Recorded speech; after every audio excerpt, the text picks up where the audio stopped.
বললাম ডাক্তার এই তো অবস্থা, দেখুন না কি করা যায়। রক্ত পরীক্ষা করতে হবে আর পেচ্ছাপ পরীক্ষা করতে হবে। এক্ষুনি হবে? ওটা খালি পেটে। খালি পেট মানে জামা কাপড় সব কি কাটবো?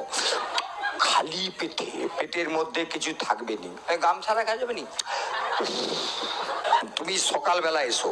সকালবেলা গেলাম, সে মাল ডাক্তার তো শুধু সুচ গাঁথে রে, মাল জল বাড়ার হে। বলে কি ব্যাপার, রক্ত বাড়ায়নি, শুধু জল বাড়ার হে। জল বাড়ানোর কথা নয় তো, আমি তো রমাল খাই, রক্ত বাড়ায়নি জল বাড়ার, এটা কি?